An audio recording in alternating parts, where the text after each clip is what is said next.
We're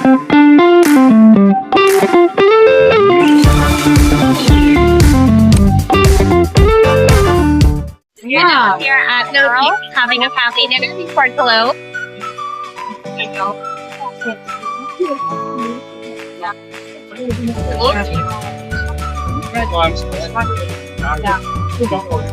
So first off, we had fish tacos that we all shared as an appetizer. Then I had a chicken burger. Hubby had a Santa Fe salad with chicken. Golu had the veggie burger. Mom had the chicken tenders and fries. Dad had some steak and pasta. Eric and Christina shared a beautiful seafood platter. Alright guys, so we just finished at Earls restaurant. In my opinion, it's not really that good. I ended up having the taco appetizer, and it was like a Baja fish taco. It was okay. It was a little bit like kind of breaded, like too much breading, not enough fish inside, but it was definitely better than the burger. And then I tried the Nashville hot chicken sandwich, and honestly, compared to like another place I've had it before, it was not very good here. Just tasted like lower quality chicken, not so great. Truffle fries were kind of bland, I guess, nothing too special. I don't think I would go there for at least a long time again. Wasn't really up my alley this time around, so yeah, not really a rating from me today. What about you? Yeah, the fries were so a good 5 out of 10.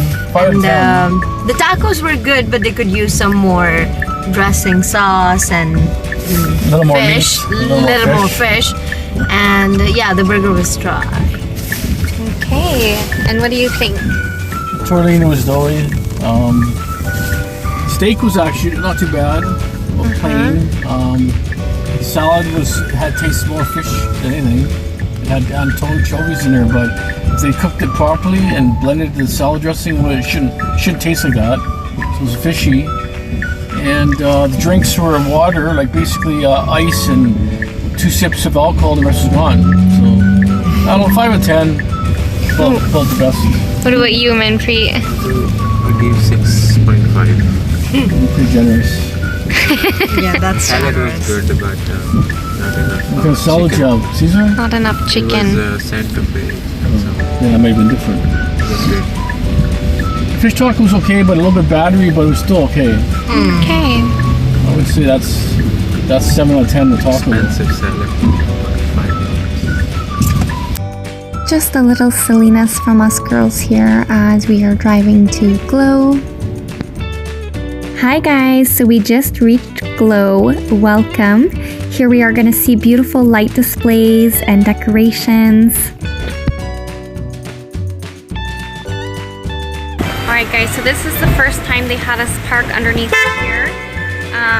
They must usually kind of grow stuff down in here, but I guess they made it into a parking. So you can see these bright purpley lights. I'll stand underneath one of them like this.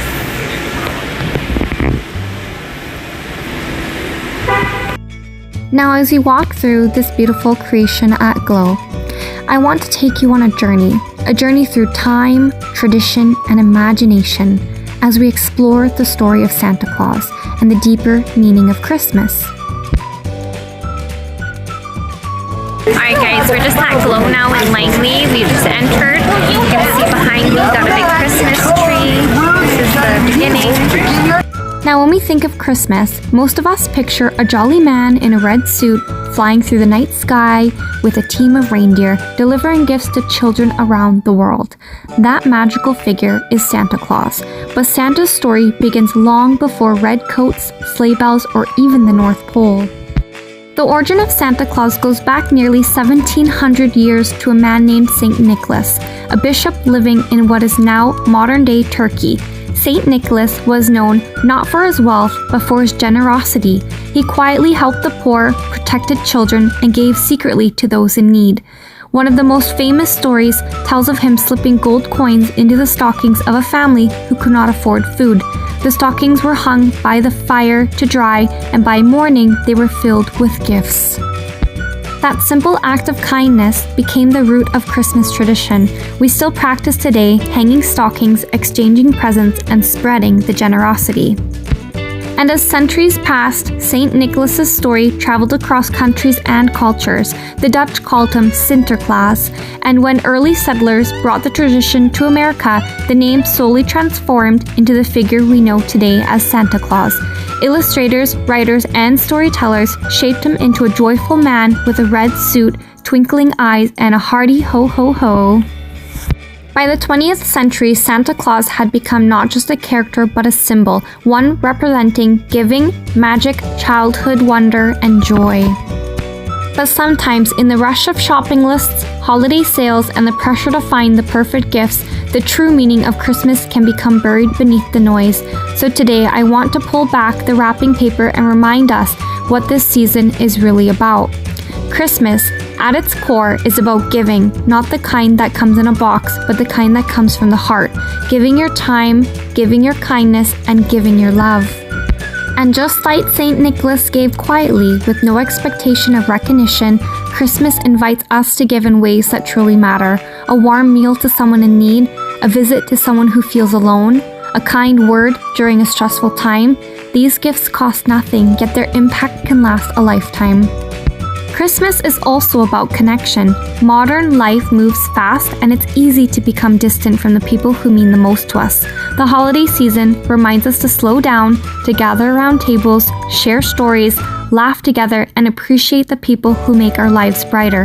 Whether your celebration is big or small, full of tradition, or beautifully simple, Christmas brings us all closer together. Another important part of Christmas is wonder. Children look to the sky for Santa's sleigh. Adults look to the world around them for moments of quiet magic, snow falling at night, and even lights shining on cold streets. The joy in someone's eyes when you surprise them with kindness. Christmas invites us all to believe in something bigger than ourselves, in hope, in generosity, in possibility. And of course, there's Santa Claus. Some say he is only for children, but I disagree. Santa represents something we all need: imagination, goodness, and the belief that we can bring joy to others. Santa asks us to look outward, to consider not what we want, but what we can give. Every year, millions of parents stay up late, wrap gifts in secret, and create memories for their children that they will cherish forever. In those quiet moments, they become Santa Claus. They become the living spirit of generosity.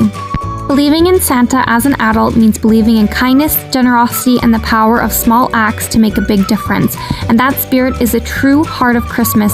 It's not about the gifts we open, but the love we share, the moments we create, and the joy we bring to others. Thank you, and have a Merry, Merry Christmas.